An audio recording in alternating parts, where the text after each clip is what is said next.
It's time for English for Dummies with Kat and Sarah.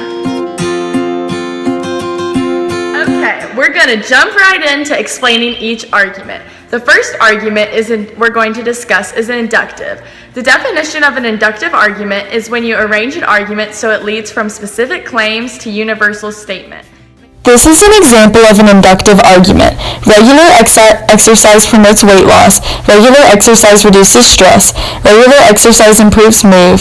So regular exercise is good for your health. Okay, now on to deductive arguments. A deductive argument is when you reach a conclusion by starting with a general principle, the major premise, and applying it to a specific case, the minor premise. Let's look at it. Exercise contributes to better health. Minor premise. Yoga is a type of exercise. Conclusion. Yoga contributes to better health. Next argument is the Tolman argument, which was created by British philosopher Stephen Tolman and has 6 parts: claim, support, warrant, backing, qualifier, reservation.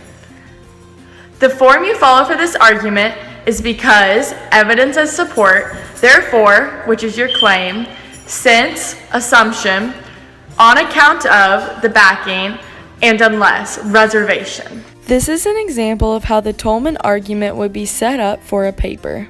Okay, our fourth argument is the Rogerian argument, which is based on the assumption that having a full understanding of an opposition is essential to responding to it persuasively and refuting it in a way that is accommodating rather than And finally, we have the 6-part oration model, which follows a 6-part structure, starting with the intro, followed by the thesis, narration, confirmation, refutation, and conclusion.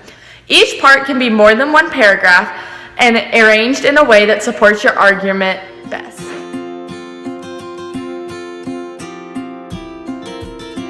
Moving on to fallacies. Okay, when writing any argument, you must be careful not to have a fallacy, which could make your argument weak and ineffective. There are 4 categories of fallacies. Our first category is a logical fallacy. It occurs most commonly when you misuse evidence, which results in a failure to make a connection from the claim to the evidence. Category is fallacies of relevance, which result from using evidence that's irrelevant to the claim. The most common fallacy of relevance is the red herring, which happens when a speaker skips to a new topic to avoid the topic. An example of a red herring is the Hillary Clinton commercial where she talks about children and how she's claimed to have cared about children even from the time she was in her 20s all the way till now. It's a red herring because she leaves out vital information that she actually defended a man that raped a 12-year-old, and in that instance, she is not fighting. Our second fallacy of relevance is ad hominem. It's when the speaker switches from the argument at hand to attack the character of the... This quote from Donald Trump is an example of the ad hominem fallacy because he attacks Hillary Clinton's moral character and judgments rather than her policies. The example of an ad hominem is this Donald Trump ad in which he attacks Hillary Clinton's health rather than her policies or what she plans to do in her presidency. The last fallacy of relevance is a faulty analogy, which results when 2 things that are unsimilar are compared incorrectly in an analogy. That is a perfect example of a faulty analogy. It says, if you wouldn't eat your dog, why eat a turkey? Comparing eating your dog to eating turkey is completely off balance. You would not eat your dog and you would eat turkey. The third type of category of fallacy is fallacy of accuracy.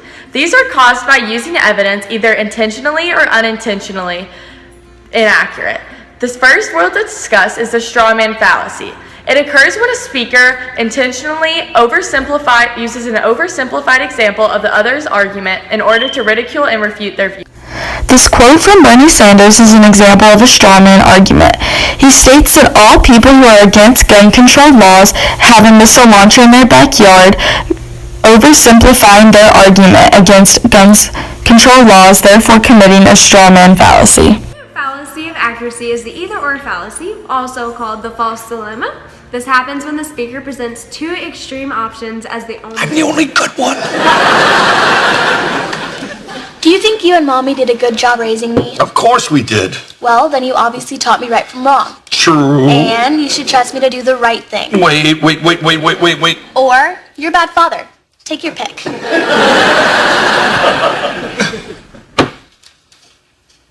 Man, You're good. Of the daughter talking to her dad is an example of either or fallacy because she only presents her dad with two extreme The options. final category is a fallacy of insufficiency. This happens when the evidence supporting the claim is insufficient.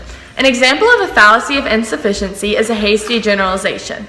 This happens when there is not enough evidence to support a particular conclusion, and a generalization is quickly made about a whole part when one instance is the only example of a hasty generalization is this Taco Bell ad, which states that all men love bacon. This place is great.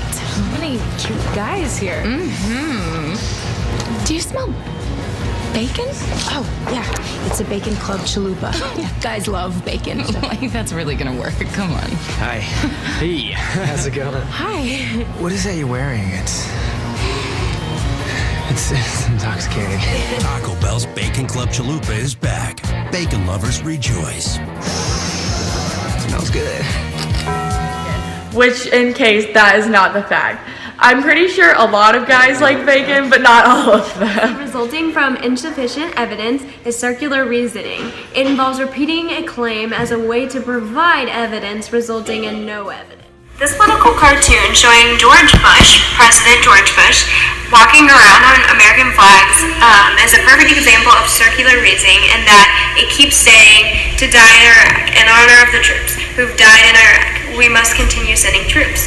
In this case, he keeps repeating the same thing. Post hoc ergo propter hoc is the final fallacy we're going to discuss.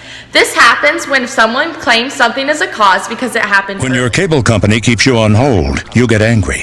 When you get angry, you go blow off steam. When you go blow off steam, accidents happen. When accidents happen, you get an eye patch. When you get an eye patch, people think you're tough. When people think you're tough, people want to see how tough. And when people want to see how tough, you wake up in a roadside ditch. Don't wake up in a roadside ditch. Get rid of cable and upgrade to DirecTV. Correct example of post hoc ergo propter hoc. It states that if you do not have DirecTV, a certain chain of events will follow, leading to you ending up in a roadside ditch. This definitely is not a solid argument and would definitely not happen in real life.